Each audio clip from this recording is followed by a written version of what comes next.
अगर इंडिया के साउथ में हम जाए तो वहाँ पे एक आइलैंड कंट्री मिलेगी जो है श्रीलंका।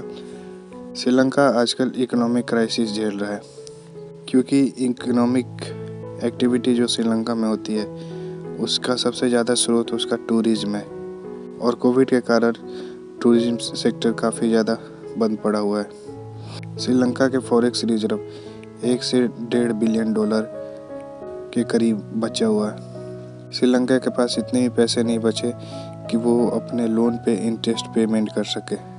अब समझते हैं कि लाइन ऑफ क्रेडिट क्या होता है। लाइन ऑफ क्रेडिट एक सॉफ्ट लोन की तरह है जो काफ़ी कम इंटरेस्ट पे किसी भी कंट्री को दिया जाता है और जिस कंट्री को ये लोन दिया जाता है वो कंट्री सामने वाले कंट्री से कुछ भी खरीद सकता है।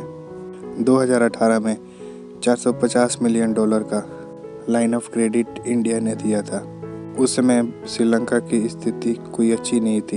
फिर 2020 में 100 मिलियन डॉलर का भी लाइन ऑफ क्रेडिट फिर से इंडिया ने दिया श्रीलंका के अंदर रोड बनवाने के लिए।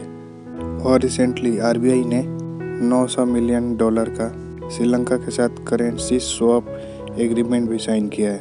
इतना सब करने के बावजूद भी श्रीलंका एक्सपेक्ट कर रहा है कि 1 बिलियन डॉलर इंडिया से मिले क्योंकि श्रीलंका के पास इतना भी पैसा नहीं बचा कि जो बिजली प्रोड्यूस करते हैं उसके लिए फॉसिल फ्यूल भी खरीद सके। और श्रीलंकन गवर्नमेंट ने अनाउंस किया 19 जनवरी से एक मैसिव पावर कट श्रीलंका में होने वाला है। ये सब देखते हुए 500 मिलियन डॉलर तत्काल रूप में इंडियन गवर्नमेंट ने श्रीलंका को दिया ताकि वहाँ पे बिजली कट की संभावना ना आए। श्रीलंकन गवर्नमेंट को इस साल के अंत तक 6 बिलियन डॉलर का लोन के रूप में देना है जिसमें से 1 बिलियन डॉलर जुलाई तक देना है और 2 बिलियन डॉलर तो चाइना को देना है। श्रीलंका को कुल मिला के 8 बिलियन डॉलर चाइना को देना है। अभी कुछ दिन पहले फॉरेन मिनिस्टर ऑफ चाइना वैंग जी यहाँ पे आए थे। श्रीलंकन गवर्नमेंट ने उनसे रिक्वेस्ट की कि ये जो 2 बिलियन डॉलर का है वो नेक्स्ट ईयर तक एक्सटेंड कर दिया जाए, पर चाइना ने इनकी एक न सुनी।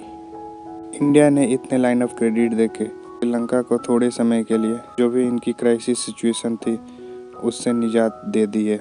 इंडिया ने करीब 2 बिलियन डॉलर का लाइन ऑफ क्रेडिट अभी तक श्रीलंका को दे दिया है और वो भी पता नहीं कब उसका इंटरेस्ट मिलेगा या कब वो लाइन ऑफ क्रेडिट इंडिया को दिया जाएगा श्रीलंका की तरफ से। हो सकता है कि वो सब ना चुका के और श्रीलंका बोले कि आप एयरपोर्ट रख ले, सी पोर्ट रख ले कुछ साल के लीज पे, और ना चाहते हुए भी इंडिया को ये सब करना पड़ेगा। या तो दूसरा तरीका ये है कि दुनिया के और देशों से इंडिया रिक्वेस्ट करे कि आके आप श्रीलंका की मदद करें। इंडिया का भी बस नहीं है, इंडिया और ज़्यादा मदद नहीं कर पाएगा श्रीलंका को। अगर आज इंडिया सॉफ्ट लोन देना बंद कर दे श्रीलंका को तो ये देखा जा सकता है कि अगले दिन ही श्रीलंका का बस टर्मिनल, एयरपोर्ट, सी पोर्ट और बाकी भी सारी चीज़ गिरवी हो जाएंगी। तो कुल मिला के श्रीलंका का सिचुएशन काफ़ी ज़्यादा ख़राब है और इस पर वर्ल्ड को उसका साथ देना चाहिए।